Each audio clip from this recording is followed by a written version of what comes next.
right, today we're talking about trade-offs with tech, the ignorance of development. These are the guide words that I've put down, and I want to lead off by saying that uh, the follow-up video to this is going to be about where are we going, the infinite of thought and philosophy. And I mention that because I think the two of these things are tied together. So if you enjoy what I have to say about this first topic, then look for that next video. Trade-offs with tech, the ignorance of development.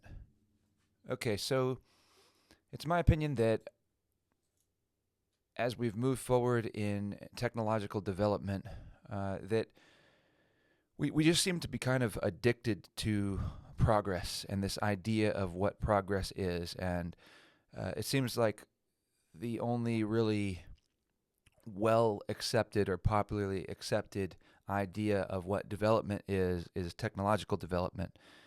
And it's easy to understand why that might be, because technological development has been so profound or profoundly impactful. All of us use the internet, we watch YouTube videos, we use cell phones, we use GPS technology. We rely on the technological developments of transportation. Our lives are just inundated with technological development in ways that all of us are, for the most part, really grateful for. But what this topic wants to call to light is something that's not, it's not that it's never been talked before, but I mean, for example, people talk about the internet and the downsides of the internet and the downsides of social media and what that's doing to the fabric of our society and social decay and these kinds of ideas. But what I don't see almost anyone talking about is just in general the bright sides and the dark sides of technological development. That anytime you're bringing something into existence that's going to transform a society or a system, that inevitably it's going to have unforeseen complications or unforeseen dark sides. There's going to be the benefit is what attracts everyone to making the change and making the development. The benefit might be easy to see, at least some of the benefits or the anticipated benefits are easy to see and get you excited enough to take that step and that leap. And part of the reason I bring this topic up is we're in the process of, or well into the process of, taking this step into AI, which is something that I still don't really regard as AI. It doesn't seem like true AI to me. It seems like that's kind of a phony title, because to me it doesn't seem like it has its own. It still acts like a program. It doesn't act like life. To me, intelligence has that component of life, the ability to think for itself, whereas this it takes on like a life of its own. Whereas this AI is just a supercomputer. It's just a and to me it's pretty clear when you interact with it that you can see that. The responses there are responses that you can elicit from any of these AIs where it's obvious a human would still make a better answer. And so if something is that super intelligent and it were truly an artificial intelligence, like something that is that unbelievably powerful in terms of its its ability to process, its processing power is off the charts, where it can do things that humans can't even conceive of ever doing. If it were truly an artificial intelligence, then it would just blow humans away on everything. It wouldn't be able to give just answers on some topics or some kinds of questions that are so unbelievably fall short. That just where a human could answer that question easily, and the AI struggles to even give something that is in the ballpark. I think these can be. I can't think of anything off the top of my head. I mean, off the top of my head, I'm inclined to talk about questions about spirituality, but that's not really what it is. All I can really say is that there have been a number of times where I've been interacting with AI or asking questions to AI, and it loses things where a human just wouldn't lose those details, and a human would track with it better. So, nevertheless, if AI continues down the path that it's going, it is unbelievably powerful, and probably our systems will become more and more dependent on it, or it will be injected into our systems more and more. We'll become more reliant, even in ways that overall, generally, the general population or the average citizen won't even know how AI is playing a role in their lives. And as it gets injected into the systems, that's where to me it gets really scary about how much we are giving our future over, and our stability, or our future over to, just this faith in an AI system, which to me, I don't have faith in that, because AI is fundamentally a robot, and to me a robot is not intelligence, as I've stated, but maybe a defining quality is that it doesn't have a conscience. And so if the programming is manipulated or the programming is bad, that's why I don't really want to get into a car that is piloted by an AI driver, or that's driven an automatic driving car. In theory, that car might be safer. In theory, or in practice, maybe it results in less accidents. But I don't want to be in that car when that computer just makes its own decision to do something that I know is wrong. And overall, I would rather trust and rely on myself to keep myself safe. I don't think that the robot has a vested interest at the fundamental level of keeping me safe, whereas I do. I don't think the robot has a vested interest at the fundamental level of keeping anyone I care about safe. I do. And so I trust myself fundamentally, in the deepest sense of things, in the moments that matter, when they're life or death, or when they're the most important moments that you will have in your life. I want to be the one that gets to make that decision. I don't want that to be in the hands of some inanimate program that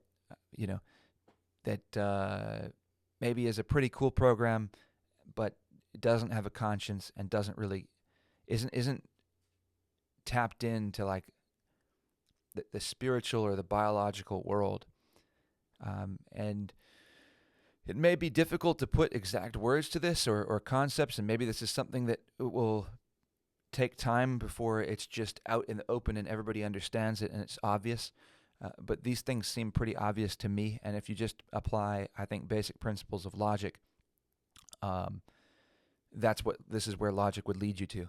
All right, so let me touch on this title one more time. Trade-offs with tech, the ignorance of development. And so this goes into the infinite of thought and philosophy, as I'm going to go into in the next video.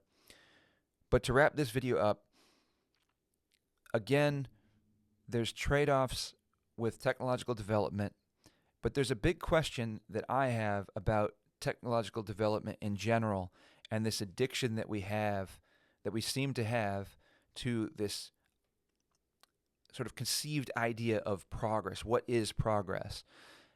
And it seems that the popularly accepted idea of what progress is has to do with our technology and our capability. Whereas, to me, and in my mind, progress would be overall quality of life. And I don't think that that is inherently tied to technological development. I think it's pretty easy to see that in our incredibly technologically developed world, and with these unbelievable AI systems, despite those things, we still have an unbelievable amount of suffering and conflict around the world. Homelessness is all over the place. You would think if you have these unbelievably powerful technologies that allow for the kind of communication, the speed of communication, the ability to process complex problems at remarkable speeds, that we would be able to solve some of what you would think are some of the easiest problems to solve, which is just making sure that people have homes, and communities. And yet these problems go unsolved, unresolved, and and I think are getting worse. At least they probably go through periods of getting worse and getting better, but they're pretty bad. I mean, you can see it when you go to any city. The homelessness and drug use, to a certain extent, that has to fall on the decision making of the individual, and the responsibility falls with the individual making poor choices and bad decisions. But there's also, you can't separate the two. It's also incumbent on the society and the responsibility of the society and the empathy and compassion of the people that pass by, and the free time, the ability for the your average person or your average community to be able to attend to desperate people, that people that are hurting and that are suffering, and that for the most part we just don't have the time or of day or the willingness or the, I guess, enough of a sense of a community to gather around and uplift the people and solve these problems. So it doesn't seem to me, when you have like to me, a developed, like a greater sense of what it would mean to be developed would be to have a fulfilled society where as many people within that society or in that community or that culture are doing well, are healthy, are happy. Happiness is not something, is not really shouldn't be the number one goal, because it's impossible to maintain, because inevitably you're going to experience tragedy and happiness in your life, and it's circumstantial to some extent. But overall, if you are healthy and you have friends and family, you have a healthy community, you have access to clean water and good food, you're not stressed out like you might be blown up by a bomb, or that you can't afford to pay your rent next week. If you lived in a teepee, but you were surrounded by a community of people that cared for you, and you knew that there was no doubt in your mind that you could provide food and shelter for yourself, and maybe you couldn't guarantee that you're going to live to 90 years old or 100 years old with, developed cancer treatments or complex procedures that, somebody living in a teepee couldn't do because they don't have that kind of developed technology. I think there's a clear argument to say it'd be much better to live in a society where you are able to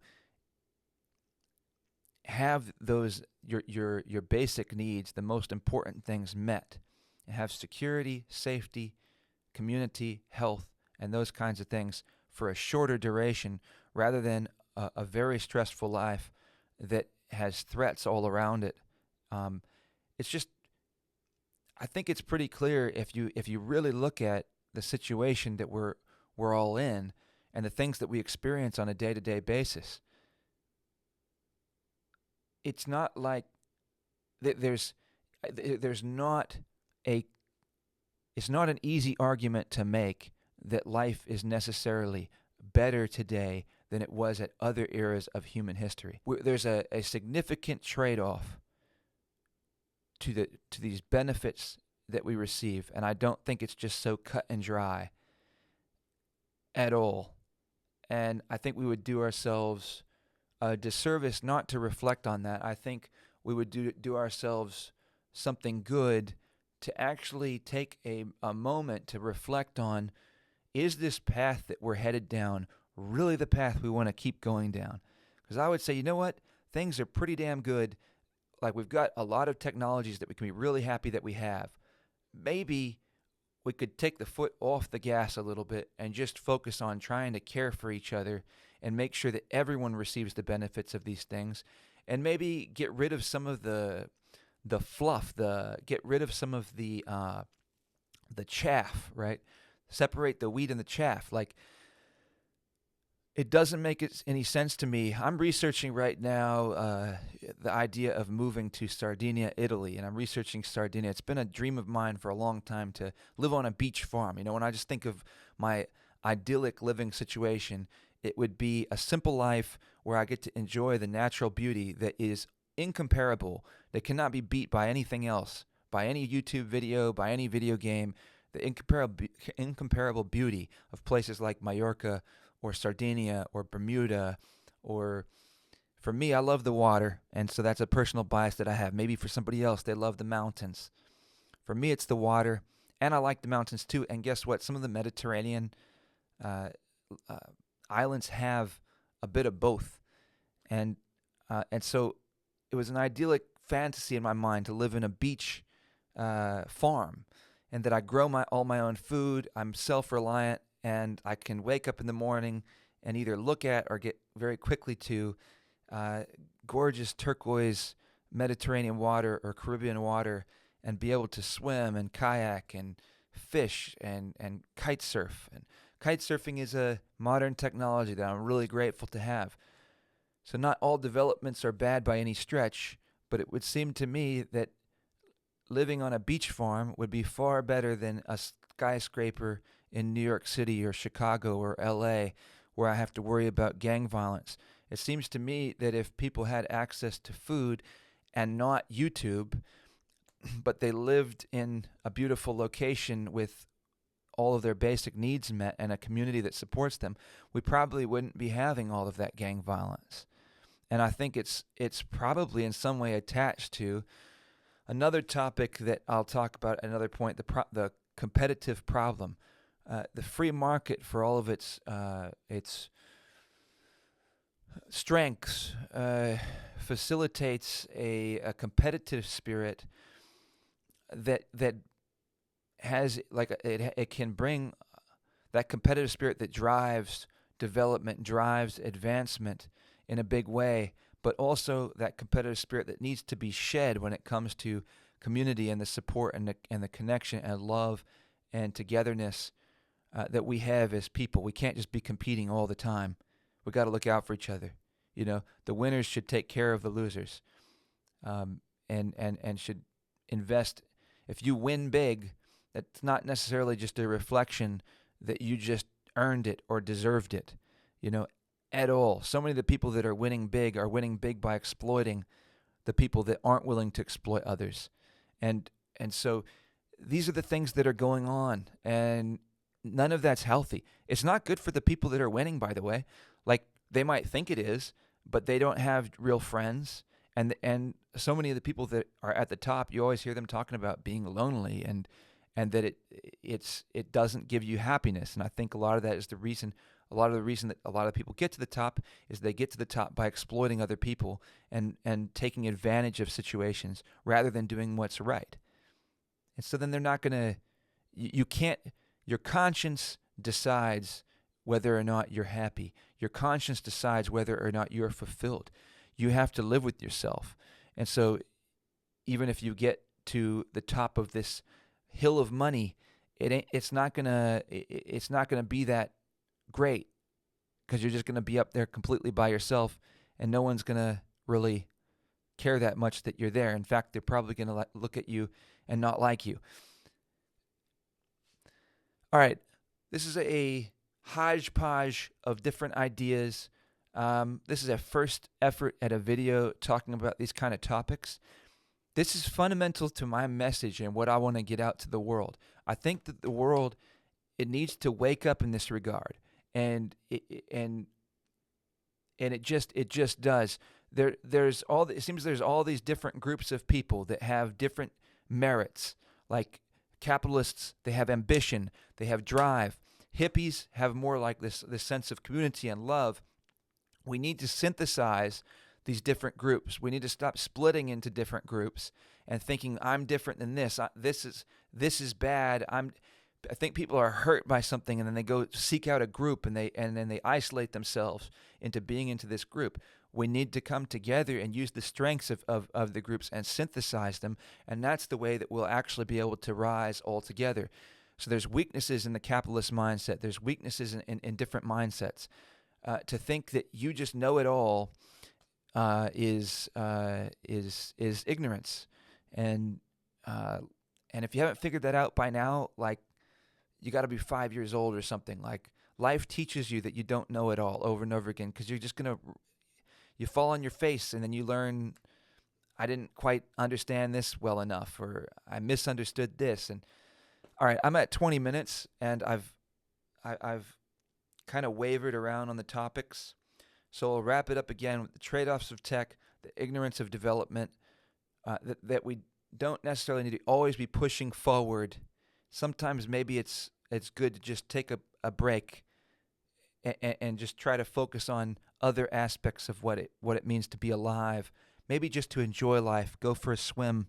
Wouldn't that be nice if we could just say, you know what, let's keep the core aspects of our society going so that we can get food to everybody that needs it, but and so we could all share in that burden.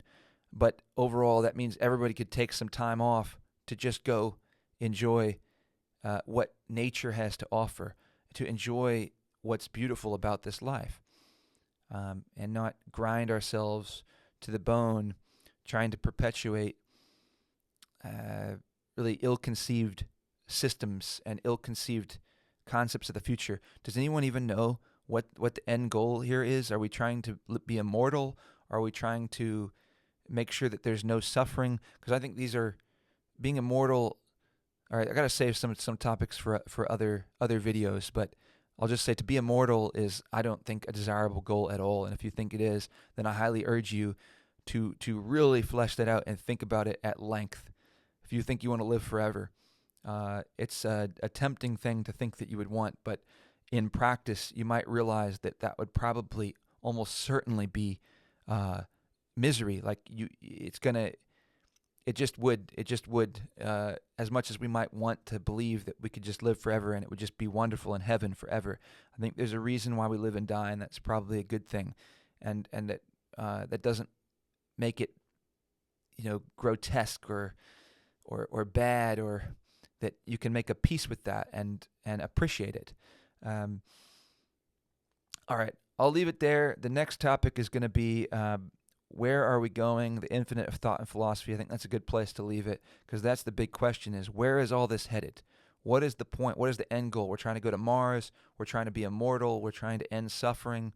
Ending suffering doesn't seem to be possible. We'll get into that next time. Thanks for watching the video. If you enjoyed, like and share it, and subscribe. But help get this message out.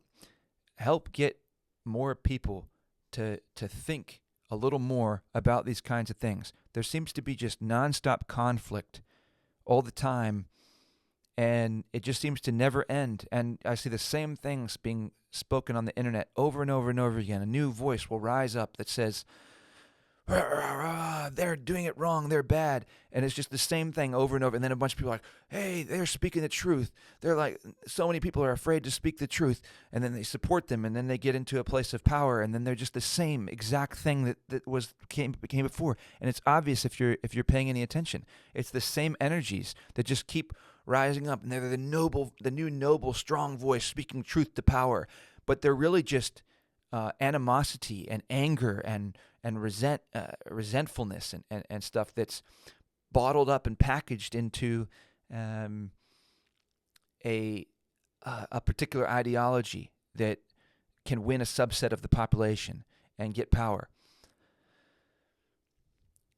What the voice you need to look for is a voice that is bringing the temperature down, that is seeking to step across and not react with anger or hate, that a voice that understands that the person that is, maybe your enemy is not fundamentally your enemy, because at the core we were all born into this world the same way, and we all have the same inherent value. I don't care if you're Chinese, if you're black, if you're Mexican, if you're whatever you are, because these are all labels that are just made up.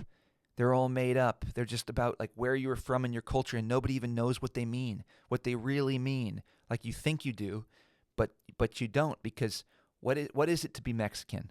Like, I mean, people could have ideas about what it is, and there may be certain things that overall are a reflection of this particular population or geographical population as a whole, where you could say these tend to be kind of some of the qualities that you see and beliefs that are shared among most Mexicans, but not all Mexicans think like everyone is their own individual.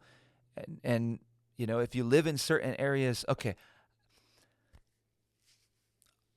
I feel like the world is nuts, and so I'm starting this video series to try to get sense out there in the open and help people to calm down. And that's not to say that I know everything, because I don't. I don't like the ideas. That's probably pretty clear from how I'm speaking. You know, you can pick apart that at some point different ideas, but there are some pretty clear ways that the world is nuts, in my opinion. And I think the fact that people are killing each other is evidence enough. If people are killing each other, then they're nuts, because people should work together, and we're better off being nice to each other and working together than we are attacking each other and killing each other. That seems pretty basic, and working together and collaborating and cooperating. 26 minutes. I'll do better in the next video. Have a good day. Thanks for watching the video. Like, share, subscribe, tell people about it. Bye-bye.